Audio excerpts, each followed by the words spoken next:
এই মুহূর্তের সব থেকে বড় খবর, পাণ্ডবেশ্বরের তৃণমূল যুব নেতা শেখ আলাউদ্দিন গ্রেপ্তার। আদালতে নিয়ে যাওয়ার পথে ডিম ছোড়ার অভিযোগ, তোলাবাজি, অবৈধ বালি পাচার, সন্ত্রাস ছড়ানো এবং ভোট পরবর্তী হিংসার একাধিক অভিযোগে অভিযুক্ত তৃণমূল যুব কংগ্রেসের সভাপতি শেখ আলাউদ্দিনকে গ্রেপ্তার করেছে পুলিশ। শনিবার তাকে দুর্গাপুর মহকুমা আদালতে নিয়ে যাবার সময় থানার সামনে উপস্থিত ব্যক্তিবদ্ধ জনতা একাংশ তার দিকে ডিম ছুঁড়ে বিক্ষোভ দেখায় এবং চোর চোর স্লোগান তোলে। ঘটনায় এলাকায় উত্তেজনার সৃষ্টি হলে পরিস্থিতি নিয়ন্ত্রণে আনতে মোতায়েন করা হয় অতিরিক্ত পুলিশ এবং কেন্দ্রীয় বাহিনী। কড়া নিরাপত্তার মধ্যেই অভিযুক্তকে আদালতে নিয়ে যাওয়া হয়। পুলিশ সূত্রে জানা গিয়েছে, শেখ আলাউদ্দিনের বিরুদ্ধে অজয় নদী থেকে দীর্ঘদিন ধরে অবৈধ বালি পাচার, তোলাবাজি এবং এলাকায় সন্ত্রাসের পরিবেশ তৈরি করার অভিযোগ রয়েছে।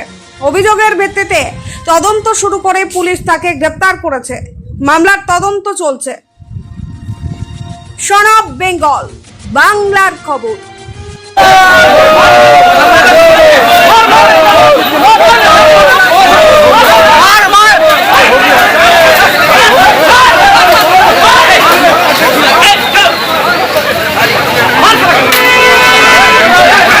বিজেপি কর্মীদের মারধরের অভিযোগ রয়েছে। দাদা আপনাকে গ্রেফতার কেন করালো? বিজেপি কর্মীদেরকে মারধরের অভিযোগ রয়েছে, ভোট পরবর্তী হিংসা, কি বলবেন দাদা? নমস্কার, আপনারা দেখছেন সন অফ বেঙ্গল বাংলার খবর। সন অফ বেঙ্গলের মাধ্যমে প্রত্যেকটা খবর সবার আগে আপনাদের কাছে পৌঁছে দিই আমরা। সন অফ বেঙ্গলের প্রত্যেকটা খবর ফেসবুক, ইনস্টাগ্রাম এবং ইউটিউবের মাধ্যমে শেয়ার করা হয়।